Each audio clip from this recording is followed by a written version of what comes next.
A new book releases some more details of Donald Trump's unhinged administration, particularly when it comes to what he was planning to do with Ghislaine Maxwell, or at least an idea he had floated about Ghislaine Maxwell, someone who helped lure in sometimes underage women to be sexually abused.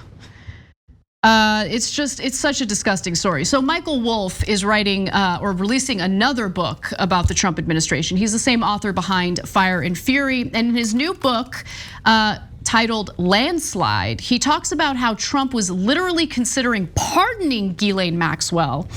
Trump wondered if she was going to talk, apparently. Has she said anything about me? Is she going to talk? Will she roll on anybody? So he was considering pardoning her to prevent her from speaking about anything that could incriminate him in any way. Yeah, that's what the founders wanted. I mean, so, okay. If your whole movement is predicated on believing that there is a shadowy influence network of political elites who use their influence to protect sexual predators, you shouldn't raise up as your God Emperor a guy who wants to use his political power to protect a sexual predator from any consequences. And if he's going to do it, almost any random reason that a monkey at a typewriter could come up with would be better than, did she say anything about me? Is she gonna roll? Because that's worse. Because now I'm wondering what he did. It would be one thing if he was just protecting his buddies, or he for some reason liked her because they used to party or whatever. And I'm not even saying that he did anything that she would know about. I don't know. People flippantly say that they're sure about that stuff. I don't know. We don't know, yeah. But he's acting as if he did. Why would you say that if you had never done anything? Like, for instance, I'm not worried about Ghislaine Maxwell incriminating me because I've never been within 1,000 miles of her. I don't know her. But he is way more worried, possibly for a reason.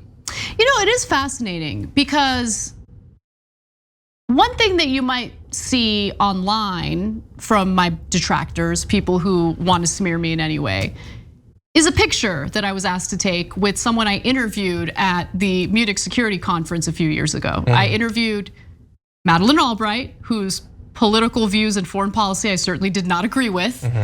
And for the interview, they asked me to take a picture with her, took a picture, and that picture has been used against me by bad faith actors incessantly, incessantly. It's like the one time I shook Saddam Hussein's hand. People have been using that against me for a long time. What's fascinating though is those very people who claim to be like these, I don't know, fighters for US imperialism or whatever, and all that's bad in the world, never make a point about this photo, which features Jeffrey Epstein, Ghislaine Maxwell, Melania Trump, and of course, Donald Trump. Yeah. And just taking a photo. That doesn't bother me so much because at least, look, if you're gonna be single issue, if you think the only thing in politics that matters is stopping imperialism, then okay, you're gonna be focused on that. Yeah. But if you think that the only thing that matters is stopping the global cable of pedophiles, then you have to care about this one. This is the thing, this is the most important part. This is a layup. Totally, I totally agree with you. So Trump had previously tried to downplay his friendship with Jeffrey Epstein in the wake of his arrest. But then last summer, I'm sure you guys can recall that he had acknowledged Ghislaine Maxwell's arrest and then wished her something. What was that again? Remind me. Ghislaine Maxwell is in prison, and a lot of people want to know if she's going to turn in powerful people. And I know you've talked in the past about Prince Andrew, and you've criticized Bill Clinton's behavior. I'm wondering, do you feel that she's going to turn in powerful men? How do you see that working out? I don't know. I haven't really been following it too much. I just wish her well, frankly. I've met her numerous times over the years, especially since I lived in Palm Beach, and I guess they lived in Palm Beach. But I wish her well. Whatever it is. Yes, they lived. I wish her well. I wish her well. She's being tried for sex trafficking of minors, but I wish her well. In fact, he doubled down on that. Let's watch. Mr. President, Ghislaine Maxwell has been arrested on allegations of child sex trafficking. Why would you wish such a person well? I don't know that, but I do know that she has. She's been arrested for that. You know her that. friend or boyfriend, Epstein, was either killed or committed suicide in jail. She's now in jail. Yeah, I wish her well. I'd wish you well. I'd wish a lot of people well. Good luck. Let them prove somebody was guilty. I mean, do you know that? Oh, so you're saying you hope she doesn't die in jail? Is that what you mean by wish her well? Her boyfriend died in jail, and people are still trying to figure out, how did it happen? Was it suicide? Was he killed? And I do wish her well. I'm not looking for anything bad for her. I'm not looking bad for anybody. And they took that and I mean, she's a child alleged child sex trafficking. Big deal. But all it is her boyfriend died. He died in jail. Was he killed? Was it suicide? I do. I wish her well. I don't wish anyone well. Yeah, that tracks with everything that we know about Trump. No, the dude is like quite adept at wishing people not well, So the opposite of well. It's part of his brand. When he doesn't like people, you're not gonna do well. So he can do that. He's choosing not to in this case. And so one can naturally wonder, why is this the person that you're wishing them luck or whatever? Like, did he say that about Cosby? Did he say that? He doesn't say that about every random criminal. He said it about this criminal. Central Park 5. Who he's partied with. Central exactly. Park 5. Yeah, did he wish them well? No, he wanted them executed even when they were found innocent through DNA evidence. So, I don't know, seems like he's got a little bit of a double standard. Like, I believe they lived in Palm Beach. Dude, you partied with them. Don't talk about where they might or might not have lived. You hung out in the same social circles with them. It's also kind of sick that, Michael Wolff, and he's not the only one. Authors who have written about Donald Trump wait for their opportunistic moment to publish these things, these revelations.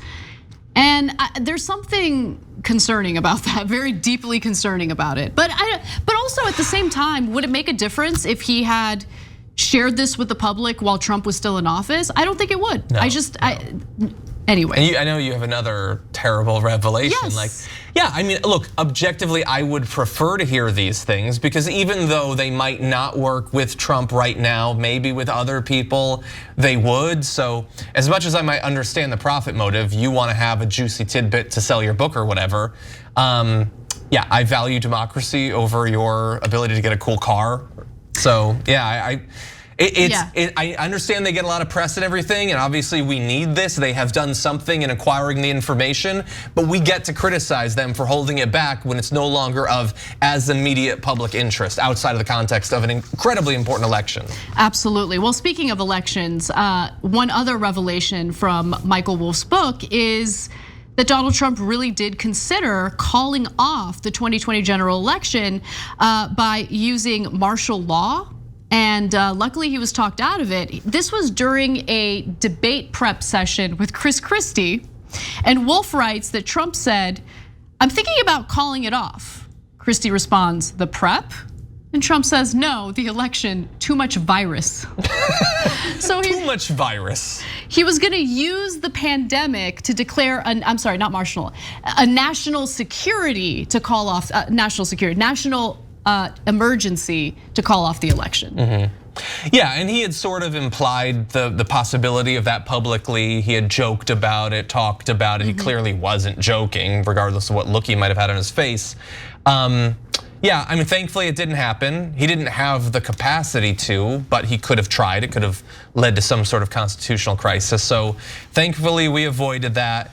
I wonder if the reason that he didn't is not so much like a deep and abiding respect for American elections and the democratic process, and more that his excuse would be that there's too much virus and he didn't want to acknowledge that the pandemic was a serious thing. Too much virus. Too much virus. There's too much virus. I've bungled this. People are saying I bungled it. Calling off the election. Well, luckily he didn't. Yeah, luckily. But I feel like we're still living in the same dystopia, unfortunately. Thanks for watching The Young Turks, really appreciate it. Another way to show support is through YouTube memberships. You'll get to interact with us more. There's live chat emojis, badges. You've got emojis of me, Anna, John, JR. So those are super fun. But you also get playback of our exclusive member-only shows and specials right after they air. So all of that, all you gotta do is click that join button right underneath the video. Thank you.